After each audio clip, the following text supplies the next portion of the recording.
So we're going to Arizona. We're celebrating. We have over 200 miles of wall built.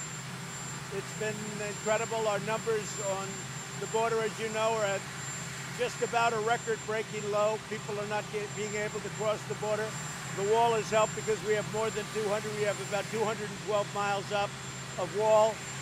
So that's good. And we're going to be doing a number of other things. We're going to be making a speech to young people in Arizona. And we'll be meeting with some of the Arizona officials to talk about their border and how strong it's become. It's become very strong.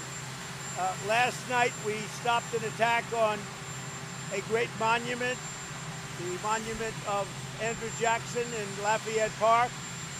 And I just want to thank law enforcement. They did a great job. We were working very closely with the White House Secret Service and some of our executives. It was really, they did a great job. They stopped it cold. Numerous people are in jail and going to jail today. People are already there, but we're looking at long-term sentences under the Act. We have a very specific Monuments Act, and we are looking at long-term jail sentences for these vandals and these hoodlums and these anarchists and agitators, and call them whatever you want. Some people don't like that language, but that's what they are.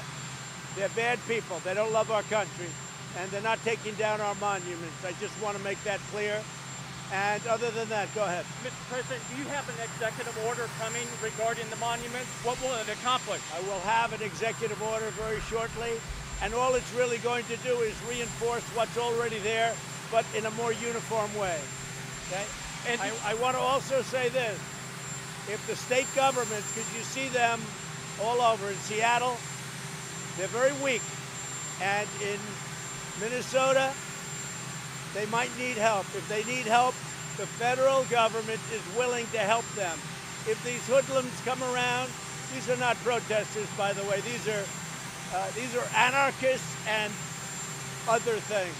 If these hoodlums come around, and if the states can't handle it, we are ready, willing, and able to help, as we did in Minnesota, where we stopped after 4 days. They finally called, and we did a great job with the National Guard. Mr. President, are you planning to make any changes at your campaign after the Oklahoma rally? Yeah, Hogan Gidley, not for that reason, because as you probably have heard, Fox had the highest ratings on a Saturday night in the history of Fox.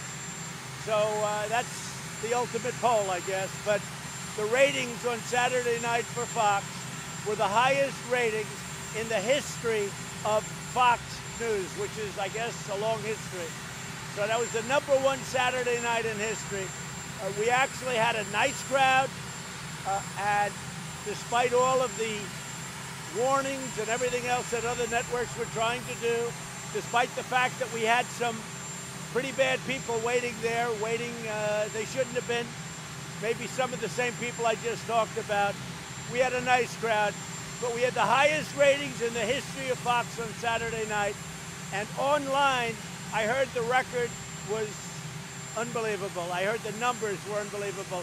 I think you probably know that. What were the numbers online? Do you know? I don't know, sir. Well, you should know, because you should report it. Mr. President, do you still have... When you said you asked your people to slow down testing, were you just kidding, or do you have a plan to slow down testing? I don't kid. Let me just tell you. Let me make it clear. We have got the greatest testing program anywhere in the world. We test better than anybody in the world. Our tests are the best in the world, and we have the most of them. By having more tests, we find more cases. We did 25 million tests. Think of that, 25 million. If you look at other countries, they did 1 million, 2 million, 3 million, big countries. We did 25 million, way more by double, triple, quadruple any other country. Therefore, we test, we're gonna have more cases. By having more cases, it sounds bad, but actually what it is we're finding people. Many of those people aren't sick or very little.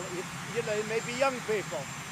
But what's happened is, because of all of the cases that we find, we have a very low mortality rate, just about the best in the world.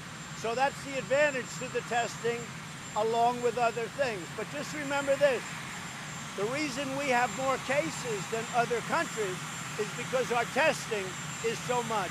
Other countries, listen, other countries do very little testing by comparison. So we're going to do this year, right now, up till yesterday, I think they told me, we're over 25 million tests. Other countries are at 2 million, 3 million. Here's what I say. Testing is a double-edged sword. In one way, it tells you you have cases. In another way, you find out where the cases are, and you do a good job. We are doing a great job. We have never been credited for it. We're doing the best testing job anywhere in the world. We're doing the best ventilator job anywhere in the world. We're now supplying ventilators to the entire world. Nobody else has done that. Nobody else. Countries don't have ventilators. They call the United States. We've done a great job. We have not been given credit for it. The other thing, the Tulsa rally was incredible. Despite all of the horrible, ominous warnings that you people put out over a period of 2 weeks, the crowd was wonderful. They were warriors. It was a great crowd. But many of them stayed home and watched television. And what happened is Fox on Saturday night had the biggest rating in the history of Fox television. Thank you very much, everybody.